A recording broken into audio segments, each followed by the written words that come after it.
It's been a while since I reviewed a CollectA model, the last one being the thylacine. I generally don't review them since by the time I get them, everyone else and their goldfish already has one, unless I really like it and have something to share about the animal, and today I have exactly that. Smok wawelski is a famous Polish dragon, and if you love dragons, you may have seen this illustration, or this picture of the Wawel dragon statue in Krakow, Poland. This cool statue can actually be made to breathe fire, and it's this dragon that gives its name to today's animal. This is the eponymous Smok wawelski, probably the biggest archosaur in late Triassic Europe. It was described as far back as 2011 and found in Lisowicia. If that name sounds familiar, it's also because that's where the now famous and contemporaneous Lisowicia was found. As you can see, it's surprising that with such good fossil material, it hasn't been offered in toy form by any of the major companies before. Fortunately, CollectA, so often Johnny on the spot, has rectified this glaring oversight. Smok has been estimated to be 5 to 6 meters or 16.5 to 20 feet long. This model is 27 centimeters or 10.6 inches long, so it fits nicely into their declared scale of 1 to 20, something CollectA hasn't done well in the past. Incidentally, the height is about 8 centimeters or 3 inches. First, let me say I really like this model, but unfortunately, as you'll see, there are areas where the paint application is a little disappointing, and there are some markings that don't look natural. You'll also notice that our Smok is in a quadrupedal stance, even though it's often been reconstructed as bipedal. The overall pose, however, is a dynamic one, with this curve here,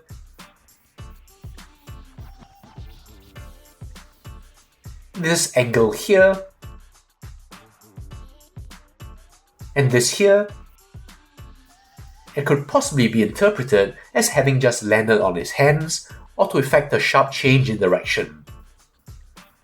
The fact that both these feet are a little more digitigrade than I would expect might support that idea, so I will just call this a transitory, facultatively quadrupedal moment. Now to the detail. Starting at the head, the shape of the head seems a little off. If you look at the skeletal here, you'll see that our Smok looks different, especially in this downward curve of the maxilla. In fact, I would expect a head more like Archosaurus, with relatively straight margin here and a bit more squared off rostrally. Now that said, I have seen a Scott Hartman skeletal which is closer to this. From some angles, it gives me a Dimetrodon T-Rex vibe, which is interesting as we'll talk about in the science part of the video. As a sculpt though, I really like it. The scales are large but reasonable as a pseudo-Suchian. And they are individually sculpted and not just lazily hatched and cross-hatched. I think more size differences would have made it even better, with smaller scutes, certainly at 1 to 20. This is especially so for the throat area.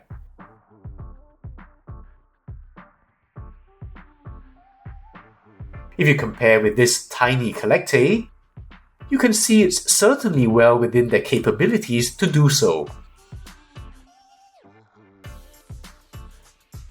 The distinctively robust teeth are here, and you can very much believe it can deliver a powerful bone-crushing bite. It's very nice to have individually sculpted teeth, so you get a very organic unevenness in the size. The eyes are simple, yet delightful in the lifelike glisten.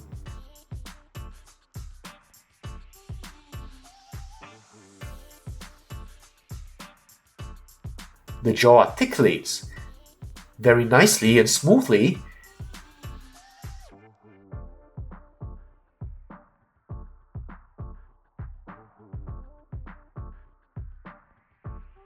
Unfortunately, the face is just one flat, uniform color. Now, because the color is rather muted and matte, it doesn't look too plasticky. I think some dry brushing would have really elevated it.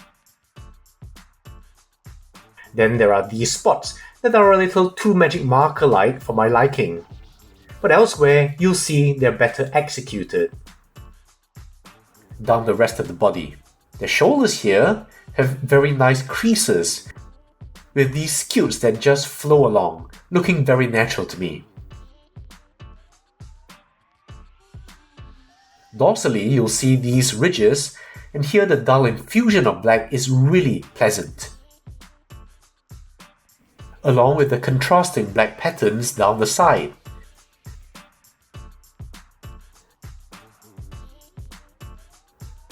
It's an example of the kind of inconsistency within the same model I've talked about in my favorite CollectA's videos.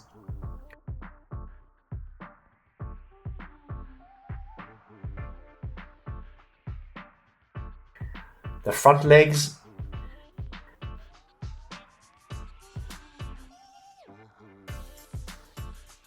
going down. Unfortunately, we don't have the manus, so this is speculative, and based on other pseudo-suchians, you get 5 fingers. I would have imagined only 3 claws like other archosaurs. However, Postosuchus has been known to have 5 unguals, though all except digit 1 were tiny, so perhaps the claws could be smaller and not look like hooves. The claws themselves are all in a uniform black.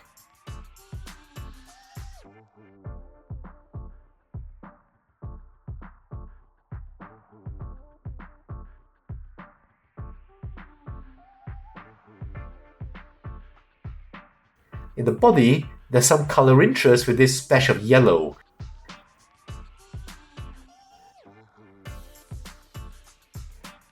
And as I said, the markings are blended much better into the body. Now these scutes up top have a crocodilian vibe.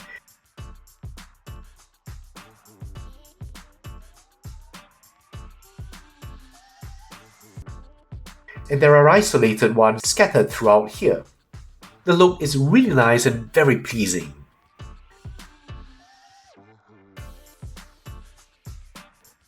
Down the hip, the thighs,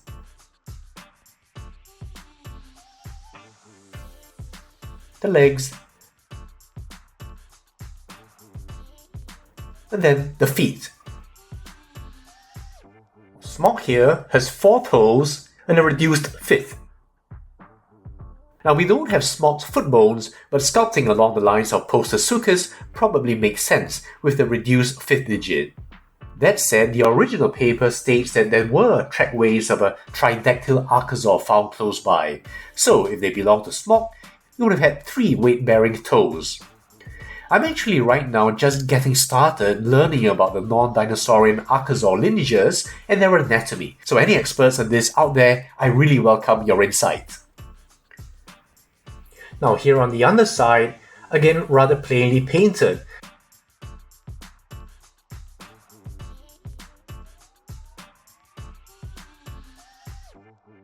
But it's in the tail region is where it looks a little too plasticky.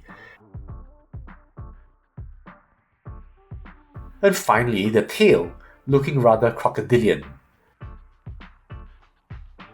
The scales look individually sculpted, especially going towards the tip.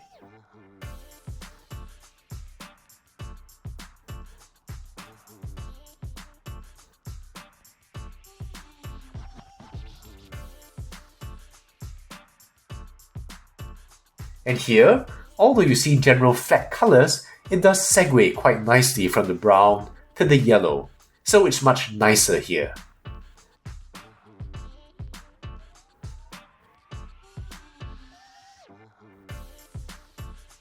Now Smok really is an interesting animal. For example, we don't even know where to place it for sure, because it has an equivocal mix of archosaur, early theropod, and Rawisuchian features.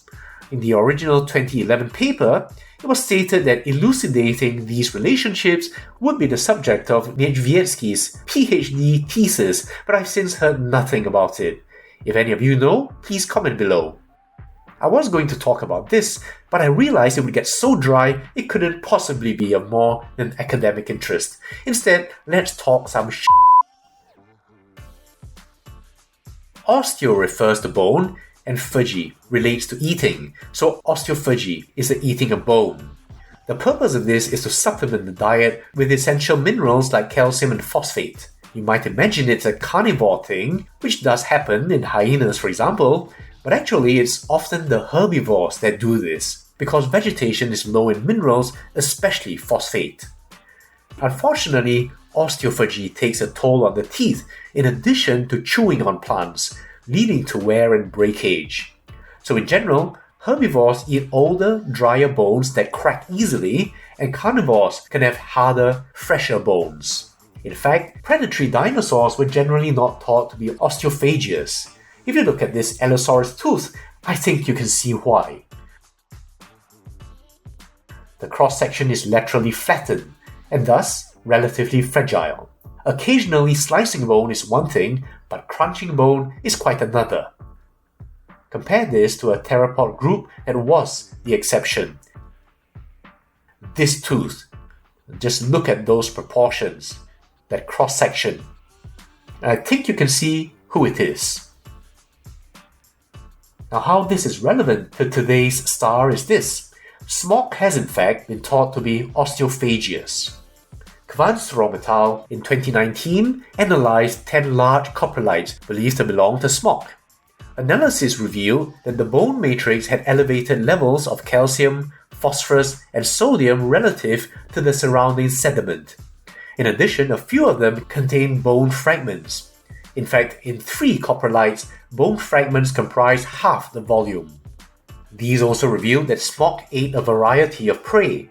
Among the treasures found within were the dermal bone of a temnospondyle amphibian, a piece of limb bone possibly from a large dicynodont, rib fragments possibly from an archosaur. Now these animals are actually part of the fossil assemblage of the Lisowicia site, including most excitingly this profile you might recognize.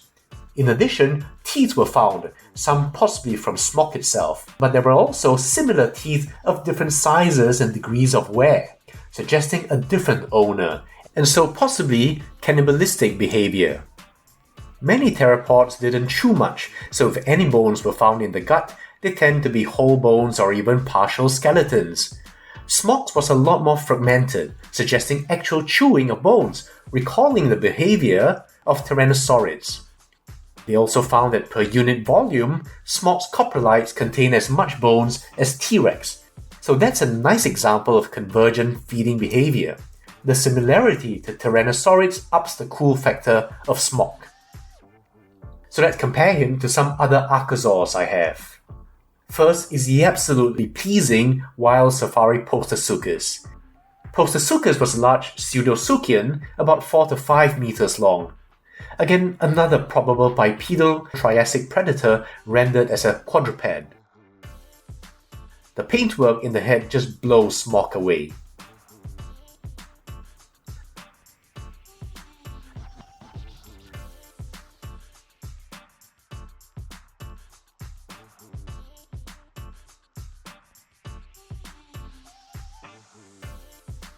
Then the safari Prestosuchus, another pseudosuchian, which may have been as long as Smok, if not even longer. And here's what I mean by the simple hatching, cross-hatching type of scale sculpting. See the uniformity there? It's compared to our Smok here. Ironically, in areas such as the vital head, it is much better painted than in Smok. And this, I think, came out 3 years ago.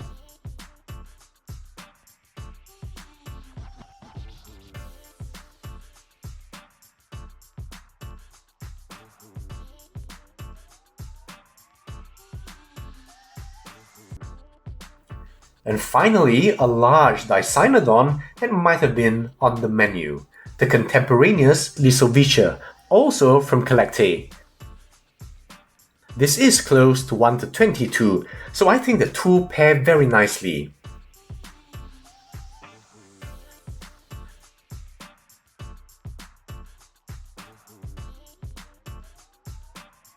And one more look at the pseudosuchians again. Really a nice set, but of course it would be great if they were all in scale with each other to appreciate the size differences.